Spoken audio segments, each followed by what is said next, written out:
South India Shopping Mall, The Wedding Mantra, Sarikotta Wedding Collection, South India Shopping Mall.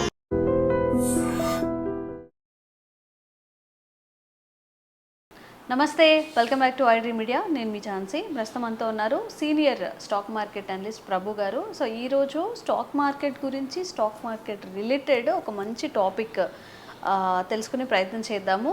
Topic చాలా ఇంట్రెస్టింగ్గా ఉంటుంది. Video skip చేయకుండా last వరకు చూడండి. నమస్తే సార్. నమస్తే అండి సార్. ఈ సినారియోస్ మనం అన్నీ చూస్తున్నాం. లైక్ ఎప్పుడైనా అగ్రదేశాల వైపు అన్ని దేశాలు చూస్తూ ఉంటాయి. వాళ్ళు ఇలా అంటే ఇలా అని, అలా అంటే అలా అని, సమ్హౌ ఇమిటేట్ చేయడానికి కూడా వాళ్ళ త్రూ వెళ్ళే ఇది కూడా చేస్తూ ఉంటుంది. ట్రంప్ గారి విషయానికి వస్తే ఆ ఇన్సెక్యూరిటీ కానీ ఏంటి అసలు, అది అంటే డీడాలరైజేషన్ అవుతుంది అని భయపడుతున్నారా, లేకపోతే ఏంటి ఈ చర్యలన్నీ ఏమంటారు, ఎలా తీసుకోవచ్చు మనము? అంటే ఏదైనా మనం ట్రేడ్ చేసినప్పుడు 197 కంట్రీస్ కన్వర్షన్లో డాలర్ కన్వర్షన్ చేసుకొని వాళ్ళకి ట్యాక్స్ కట్టి అక్కడి నుంచి మనం పేమెంట్ చేస్తాం, డాలర్లో పేమెంట్ చేస్తాం. అది లాస్ట్ 1971 అక్కడి నుంచి వస్తూ ఉంది. అది అమెరికాకి చాలా ప్లస్ కొన్ని ట్రిలియన్ డాలర్స్ మిగులుతాయి. ఇప్పుడు బ్రిక్స్ పెరుగుతోంది. బ్రిక్స్లో కంట్రీస్ పెరుగుతున్నాయి. దాదాపుగా ఇప్పుడు 9 కంట్రీస్ వచ్చినట్టున్నాయి. ఇంకా కొన్ని కంట్రీస్ పెండింగ్లో ఉన్నాయి. 7-8 కంట్రీస్ ఇంకా అప్రూవ్ చేయాలి. అవి కూడా యాడ్ అవుతాయి. సో దాన్ని చూసి వాళ్ళు బ్రిక్స్ అనేది సపరేట్ కరెన్సీ తేవాలి. ఎందుకంటే ఇప్పుడు ఏ కంట్రీ అయినా కన్వర్షన్లో వాళ్ళకి ఎందుకు పే చేయాలనేది క్వశ్చన్ వచ్చింది. పెద్దన్న పొజిషన్ ఉన్నప్పుడు పెద్దన్న పొజిషన్ లాగా నువ్వు బిహేవ్ చేస్తున్నావా? చేయట్లేదు కదా. నీ పనేంటి?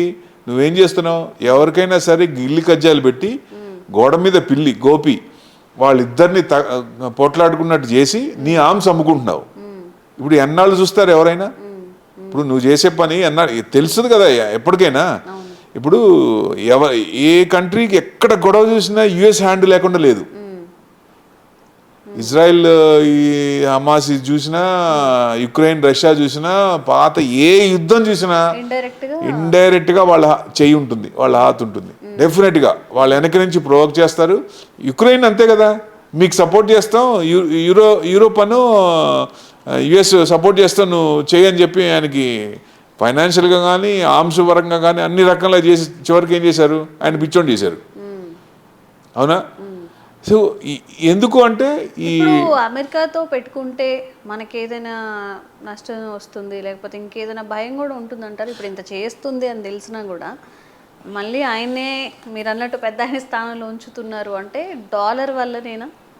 డాలర్ స్ట్రాంగ్గా ఉంది. అది రారాజు ప్రస్తుతానికి. ఆ రారాజు పొజిషన్ అనేది తగ్గుతోంది, డీడాలరైజేషన్ అవుతోంది. ఎందుకు అంటే వాళ్ళు చేసే పనులే ఓ రకంగా. సో బ్రిక్స్ పెరుగుతోంది. సపరేట్ కరెన్సీ తేవాలి, లేదా ఏ కంట్రీ ఉందో ఆ కంట్రీ వాళ్ళు డైరెక్ట్గా పేమెంట్ చేయాలి. మనం ఆయిల్ కొనుక్కున్నాం రష్యా నుంచి, రూపీలోనే కదా పే చేసింది. తర్వాత మళ్ళీ ఒత్తిడి చేస్తే మళ్ళీ డాలర్స్లో పే చేసాం. ఎందుకంటే వాళ్ళు స్ట్రాంగ్గా ఉన్నారు, వాళ్ళ కన్జంప్షన్ ఎక్కువ, వాళ్ళు మ్యానుఫ్యాక్చరింగ్ లేదు, ఓన్లీ కన్జంప్షన్ బయట నుంచి ఏదైనా తెప్పించుకొని ఇది చేసుకోవాలి. యుఎస్లో ఉన్న మ్యానుఫ్యాక్చరింగ్ కంపెనీస్ దాదాపుగా మొత్తం మేజర్ అన్నీ చైనాకు పోయినాయి. సో అవన్నీ మేము ట్యాక్స్లు వేస్తుంటే ఇన్నాళ్ళు మీరు ఎంజాయ్ చేశారు, ఇక నుంచి నేను రెసిప్రోకల్ ట్యాక్స్, ప్రతీకార ట్యాక్స్లు వేస్తానని చెప్పి నానా యాగి చేసి ఏం చేశాడు? ఫైనల్గా ఎక్కడ స్టార్ట్ అయ్యాడో మళ్ళీ అక్కడికే వచ్చిండు ఆయన. సో జీరో ట్యాక్స్ ఒక రకంగా చెప్తే జీరో ట్యాక్సే, ఏం లేకుండా. అంటే నా మాట నెగ్గాలి, నా మాట వినాలి అనే ఇది. ఎందుకంటే ఇప్పుడు వాళ్ళు పెంచి పోషించిన యూరోప్నే మేము ఎందుకు పే చేయాలి, అసలు మేము పే చేయం, మీ జావు అని అంటున్నాడు యూరోప్ని. వాళ్ళకు కూడా అర్థమైంది ఇప్పుడు. సో డెఫినెట్గా ఎందుకంటే ట్రంప్ సునామీ ఒకటే, ఎప్పుడు ఎట్లా రియాక్ట్ అవుతారో తెలీదు, ఎక్స్పెక్ట్ చేయలేం. ఇవాళ రాత్రి ఏమైనా కొత్తవి తీసుకురావచ్చు ఆయన.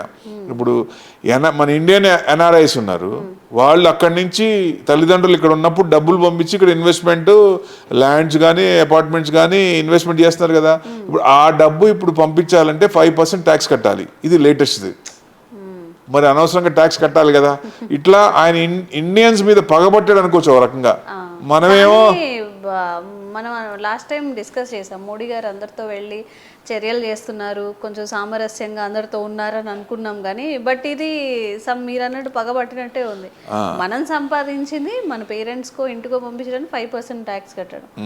ఇట్లా అన్ని కొత్త కొత్తవి ఇంకా ఎన్ని తెస్తాడో తెలీదు. ఆయనకి ఎవరు తుగ్లక్ పరిపాలన మనం విన్నాం కానీ ఇప్పుడు ఇండైరెక్ట్ గా అలా అనుకోవచ్చేమో, అనుకోవచ్చు. 100% పిచ్చోడి చేతిలో రాయి అనుకోవచ్చు. ఒక రకంగా it's wrong selection by the US people.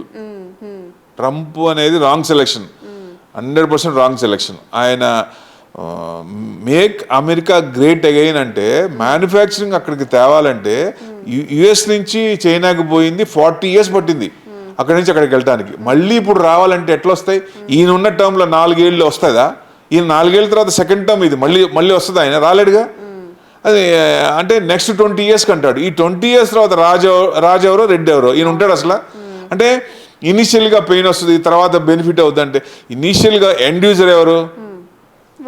వాళ్ళే కదా. మరి ఇప్పుడు ఇవాళ 100 రూపాయలు పెట్టాల్సింది 245 రూపీస్ చైనా నుంచి తెచ్చుకున్న 245% తగ్గిలేదు ట్యాక్స్.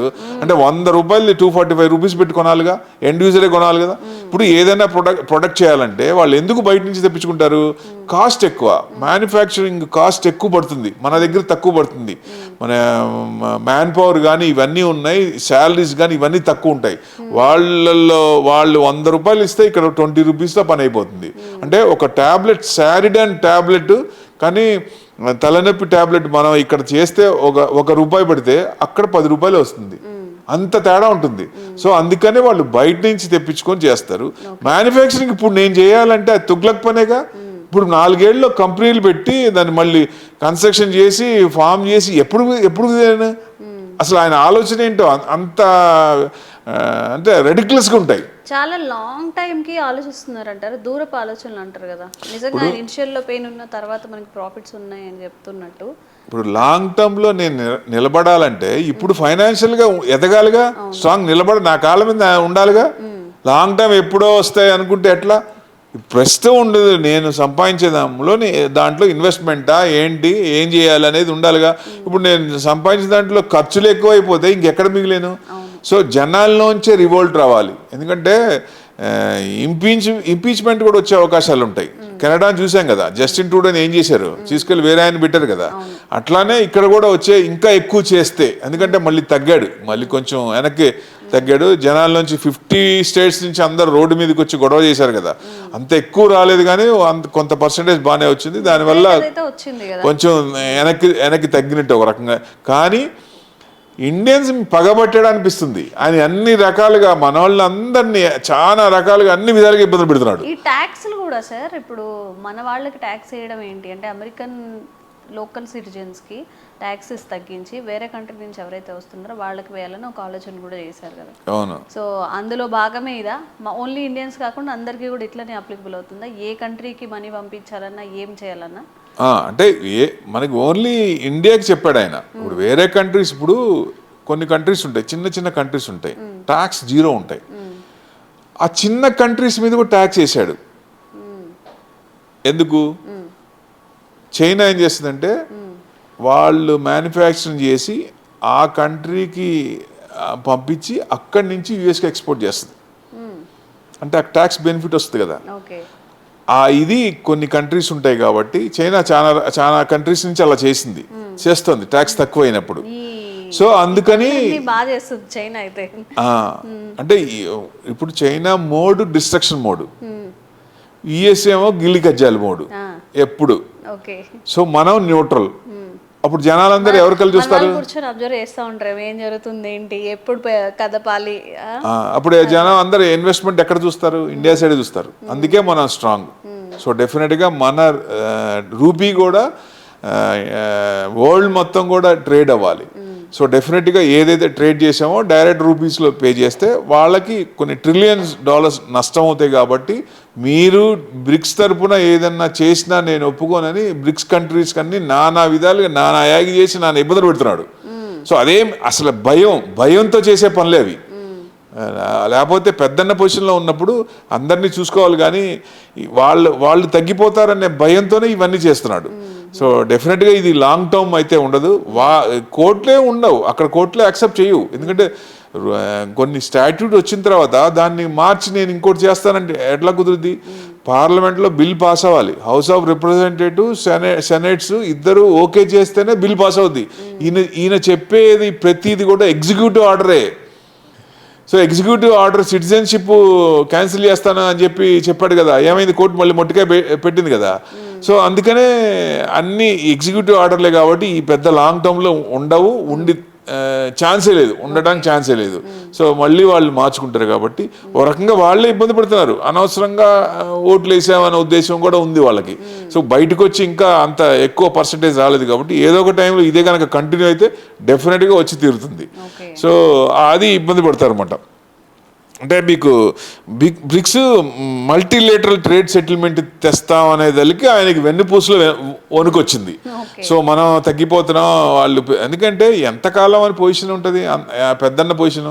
ఇప్పుడు మిగతా వాళ్ళు కూడా పెరుగుతుంటారు కదా, వాళ్ళు కూడా కలగలుపుకొని ముందుకెళ్ళాలి. కానీ ఇబ్బంది పెట్టి నేనే ముందు ఉండాలంటే ఎందుకు ఒప్పుకుంటారు? ఎవరైనా ఒప్పుకోరు కదా, ఛాన్సే ఉండదు. ఆ ఛాన్స్ అట్లా పోతుంది. అంటే దీనివల్ల ఏంటి బెనిఫిట్ అంటే, ఇప్పుడు మనకి కన్వర్షన్లో ఎక్స్పెన్సెస్ తగ్గుతాయా, ట్యాక్స్లు తగ్గుతాయా, దానివల్ల ప్రతి కంట్రీకి ఉపయోగంగా డబ్బులు ఎక్సెస్ అమౌంట్ మిగిలిపోతుంది కదా. సో రూపీ లిక్విడిటీ అనేది బ్యాంక్స్లో ఎక్కువ పెరుగుతుంది కదా. సో ఎక్కువ ట్రాన్సాక్షన్ ఫారెన్ పేమెంట్స్ నుంచి బ్యాంక్స్ వచ్చినప్పుడు అక్కడ ఎక్కువ ఇదవుతుంది కదా. సో డెఫినెట్గా వాళ్ళు ఇట్లాంటివన్నీ చూసి ఇబ్బంది పడుతున్నారు. ఇండియా స్ట్రాంగ్ అయిపోతుంది, మన మాట వినరు ఇల్లు అనే ఉద్దేశం ఉంది. సో అందుకని ఆయన భయపడి చేసే ఉద్దేశమే. కానీ ఇట్లా చేసినప్పుడు ఎఫ్డిఐ అమౌంట్స్ కూడా ఎక్కువ వస్తాయి కదా. ఎఫ్డిఐ ఫారెన్ డైరెక్ట్ ఇన్వెస్ట్మెంట్ కూడా ఎఫ్పిఐ, ఎఫ్ఐఐస్, ఎఫ్డిఐ ఈ మొత్తం మనకు వస్తాయి కదా. వచ్చినప్పుడు సేఫ్ హెవెన్ ఎక్కడ అంటే ఎక్కడ ఇదంటే మనకు ఓన్లీ ఒకటి అంటే ఇండియాలో ట్యాక్స్లు ఎక్కువ అని, జిఎస్టీ అని, ఆ ట్యాక్స్ అని, ఈ ట్యాక్స్ అని 30% స్లాబ్లో ఉన్న వాళ్ళు 42% పడుతుంది. ఇప్పుడు గవర్నమెంట్ కనుక కొంచెం ఆలోచించి పెట్రోల్, క్రూడ్ ఆయిల్ తగ్గుతోంది, క్రూడ్ ఆయిల్ తగ్గినప్పుడు పెట్రోల్ తగ్గించట్లేదు ఎందుకని? తగ్గించాలి కదా. ఇప్పుడు క్రూడ్ ఆయిల్ తగ్గినప్పుడు పెట్రోల్ తగ్గిస్తే ప్రతి ఒక్క మధ్యతరగతి లోవర్ మిడిల్ క్లాస్ ఫ్యామిలీకి డబ్బులు మిగులుతాయి. ఎందుకంటే పెట్రోల్ మీదే అన్ని ఆధారపడి ఉన్నాయి, అన్ని రేట్లు పెరుగుతాయి. పెట్రోల్ పెరిగితే మిగతా అన్నీ పెరుగుతాయి. అది కనుక తగ్గిస్తే, పెట్రోల్ కనుక 10 రూపాయలు క్రూడ్ ఆయిల్ 10 రూపాయలు తగ్గితే పెట్రోల్ కూడా తగ్గిస్తే, పెరిగినప్పుడేమో పెంచుతున్నారు, తగ్గినప్పుడు ఎందుకు పెంచట్లేదు? తగ్గినప్పుడు మీరు ఈ ఇన్కమ్ ట్యాక్స్లో 7 lakhs నుంచి 12 lakhs ఇచ్చాం అనేది అది కూడా అవసరం లేదు. మీ క్రూడ్ కనుక తగ్గినప్పుడు, పెట్రోల్ కనుక తగ్గిస్తే ప్రతి ఒక్క సామాన్యుడి దగ్గర జేబులో డబ్బులు మిగిలే అవకాశాలు ఎక్కువ ఉంటాయి. అది కొంచెం గవర్నమెంట్ ఆలోచించి, ఇండియాలో ట్యాక్స్ ఎక్కువ అనే ఫీలింగ్ ఉంది. అది మన అంటే హెచ్ఎన్ఐస్ కూడా ఫారెన్ వెళ్ళిపోతున్నారు.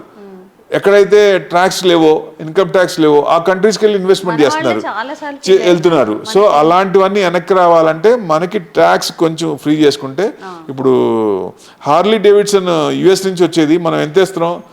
అది ₹1,00,00,000 అయితే ₹1,52,00,000 అమ్ముతున్నాం, 52% వేస్తున్నాం. అదే కదా ఆయన కోపం, ట్రంప్ కోపం అదే కదా. ఫస్ట్ మీటింగ్లో అదే చెప్పాడు ఆయన, మా ఏమో విపరీతంగా పెంచేసి చేస్తున్నారు. ఆ ట్యాక్స్లు తగ్గిస్తే ఎఫ్పిఐస్, ఎఫ్ఐఐస్ అమౌంట్ కూడా మళ్ళీ ఎట్లా పోయిందో మళ్ళీ వెనక్కి వచ్చే అవకాశాలు ఎక్కువ ఉంటాయి. గవర్నమెంట్ కొంచెం ఆలోచించి కొంచెం వాళ్ళని పిలిచి ఎఫ్ఐఎస్కి ఏంటి ప్రాబ్లం, వాళ్ళకి కావాల్సింది వాళ్ళకి ఇస్తే డెఫినెట్గా మళ్ళీ వరదలు అనేది మళ్ళీ వెనక్కి వస్తాయి. మన మార్కెట్ కూడా ఫ్లరిష్ అవుద్ది. సో ఇన్వెస్టర్స్ బాగుంటారు, ఇన్వెస్టర్స్ బాగుంటే దేశం బాగుంటుంది, సో ఫ్యామిలీస్ బాగుంటాయి. ఓకే, సో చాలా ఉంది అసలు మనం తెలుసుకోవాల్సింది నీ త్రూ. అంటే ఒకటి ఏం జరుగుతుంది దాని మీద వెనక చాలా సినారియోస్ డిపెండ్ అయి ఉంటాయి అన్నమాట. ఓకే, ఇప్పుడు జీడిపి మనం 5th పొజిషన్లో ఉన్నాం. 3rd పొజిషన్ బై 2030 3rd పొజిషన్కి వచ్చే అవకాశాలు ఉంటాయి. సో డెఫినెట్గా మన జీడిపి యావరేజ్న 6.7 నడుస్తుంది. వేరే కంట్రీస్ ఏ కంట్రీ కూడా అంత లేవు. డెవలప్డ్ కంట్రీ, డెవలపింగ్ కంట్రీ కూడా లేవు. ఎమర్జింగ్ మార్కెట్స్లో వీఆర్ ద నెంబర్ 1. 6.7% జీడిపి అంటే ఫెంటాస్టిక్ ఇది. సో అది కనుక కంటిన్యూ అయితే 6.7, 6.5% ఎవ్రీ ఇయర్ యావరేజ్గా నడిచినా మనం 2030 కల్లా 3rd పొజిషన్కి వస్తాం. సో లాంగ్ టర్మ్లో చైనా తప్పిదాలు ఎక్కువ చేస్తే 2nd పొజిషన్ కూడా అవకాశాలు ఉంటాయి. కానీ చైనాని బీట్ చేయడం చాలా కష్టం.